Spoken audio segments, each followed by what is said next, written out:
बिस्मिल्लाहिर्रहमानिर्रहीम अस्सलाम वालेकुम जैकब न्यूज़ सां मां आहियां आबिद अली मंगरियो। पेश आहिनि हिन वक़्त जूं हेडलाइन।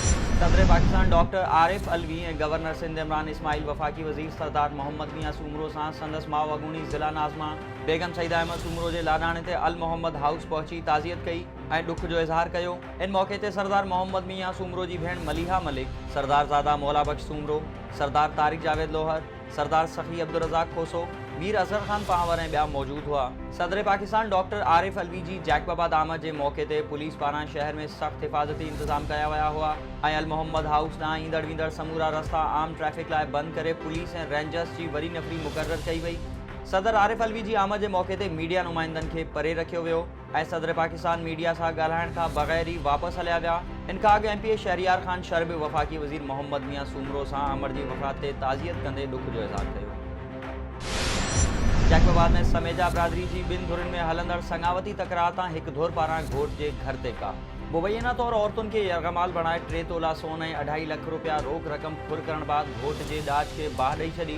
मासूम बालक सड़ी ज़ख़्मी। घोट जे पीउ शरीफ़ समेजो ऐं अमर हसीना एहतजाज कंदे चयो त जवाबदार ज़फ़र अली समेजो, मुज़फ़र समेजो ऐं वकास पंहिंजे ॿिनि साथियुनि समेत घर में घिड़ी औरतुनि ते तशद्दुद करे यरगमाल बणाइण बाद फुर कई ऐं असांजे घोट पुट जे कमरे खे बाहि ॾेई छॾी आहे। पुलिस खे अपील आहे त असांजी मदद कई वञे। होॾां पुलिस जो चवणु आहे त फ़रियाद दाख़िल करे जवाबदारनि खे गिरफ़्तार कयो वेंदो।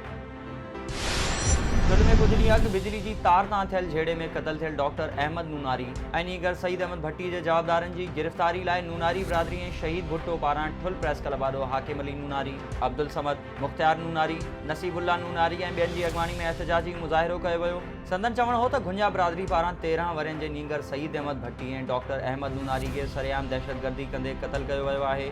जन जा 2 क़ातिल अञा बि आज़ादु आहिनि, जिन खे फौरी तौर गिरफ़्तार कयो वञे। काज़ी अहमद में शादी जी तकरीब में छिती हवाई फायरिंग, गोली लॻण सबब दादू वासी अब्दुल उमैर विघियो फौत। शादी जूं ख़ुशियूं मातम में तब्दील। ॿुधायो पियो वञे त सरदार कॉलोनी में आसिफ जतोई जी शादी जी तकरीब में महफ़िल मौसीक़ी दौरान ख़ुशी में फायरिंग कई वई, जिते गोली लॻण सबब नौजवान फौत थी वियो। वाक़े बाद घोटाइतनि समेत समूरा मेहमान ऐं फ़नकार फ़रार। पुलिस वाक़े हंधि पहुची लाश तहवील में वरितो ऐं पोस्टमार्टम कराइण बाद वारिसनि हवाले कयो। पुलिस फौती नौजवान सां आयल संदसि दोस्तनि खे गिरफ़्तार करे जांच शुरू करे छॾी। तंगवानी में रोलू कुतनि जो आज़ार वधी वियो।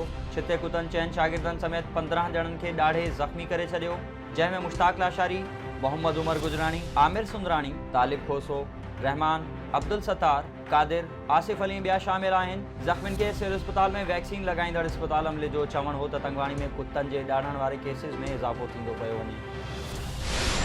कनकोट में सिंध यूनाइटेड पार्टी जे वर्कर्स कन्वेंशन मरकज़ी अॻवान सैयद ज़ैन शाह जी सदारत हेठि थी गुज़री, जंहिंमें मरकज़ी अॻवाननि अमीर अली थेबो, ग़ुलाम मुस्तफ़ा चांडियो, जगदीश आहूजा, ज़ुरियत बिजारानी, दिलमुराद दहानी, शाहनवाज़ मरेटो समेत कारकुननि वॾे अंग में शिरकत कई। वर्कर्स कन्वेंशन खे सैयद ज़ैन शाह ख़िताब कंदे चयो त सिंध जे ॿेटनि ते कब्ज़ो करणु कॾहिं बि न ॾींदासीं। पाकिस्तान हिकु फेडरेशन आहे जंहिंमें 4 सूबा आहिनि। आइन मूजिबि सूबा वफ़ाक़ खे हलाईंदा आहिनि। सिंध अंदरि असीं सूबाई ख़ुदि मुख़्तियारी चाहियूं था। लकी ग़ुलाम शाह में गुज़िरियल ॾींहुं एहतजाज कंदड़ खरोस बिरादरी जे चङे मुड़ुस शाहनवाज़ खरोस खे SHO लकी सालेह सोलंगी ॻाल्हियुनि बहाने थाणे वठी वञी लॉकअप करे छॾियो। ॻोठ सामाणो खरोस वासिन पुलिस मथां इल्ज़ाम मढ़ंदे चयो आहे त SHO शर बिरादरी जी वांगार वहंदे असांजे चङे मुड़ुस खे गिरफ़्तार कयो आहे, जंहिंजो फौरी तौर नोटिस वठी SHO ख़िलाफ़ कार्रवाई कई वञे ऐं चङे मुड़ुस खे आज़ादु कयो वञे। सुल्तानकोट में कुत्ते खे बचाईंदे रिक्शा ऑयल टैंकर सां टकराइजी वई। 2 ॿारनि ऐं 2 औरतुनि समेत 6 ॼणा ज़ख़्मी। काज़ी अहमद में पीपल्स पार्टी अॻवान हाजी दाऊद लाशारी जी समाजी अॻवाननि कुर्बान लाशारी, वहीद चांडियो, हरजीमल ठक्कर, सैयद सज़ाम शिराज़ी ऐं ॿियनि सां गॾिजी प्रेस कॉन्फ्रेंस। संदसि चवणु हो त काज़ी अहमद जी सरकारी अस्पताल में इलाज न थियण जी शिकायत कंदे डॉक्टर साहिब ख़ान उनड़ ज़ाहिद लाशारी मथां केस दाख़िल करायो आहे, जेको ख़त्म कयो वञे। ॿी सूरत में सख़्त एहतजाज कंदासीं।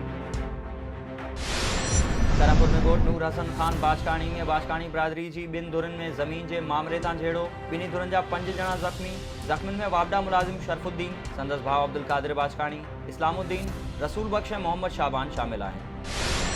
कायरपुर में पीपल्स पार्टी पारां मादर जमहूरियत बेगम नुसरत भुट्टो जी 9वीं वरसी के मौके ते राजपर हाउस करूंडी में कुरान खानी खैरात करे संदसि रूह खे ईसाले सवाब पहुचायो वियो।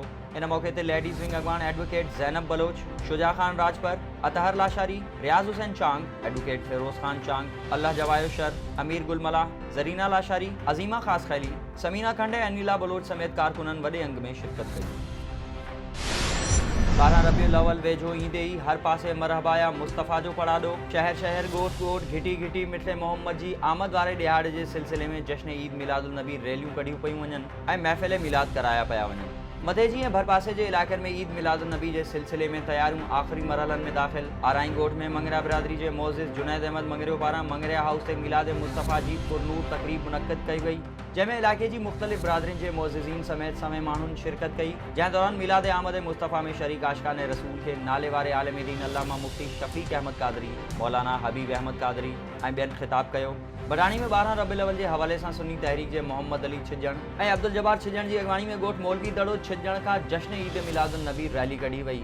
वॾे अंग में आशिक़ाने रसूल जी शिरकत। बलोचिस्तान जे इलाइक़े ॻोठ बालो ख़ान कोसो में डॉक्टर अब्दुल्ला पेचबूहो पारां पीर नवाज़ अरशद क़ादरी जो उर्स मल्हायो वियो ऐं जश्न ईद मिलादुल नबी जे सिलसिले में महफ़िल मिलाद कराई वई, जंहिंमें वॾी तादाद में आशिक़ाने रसूल शरीक थिया।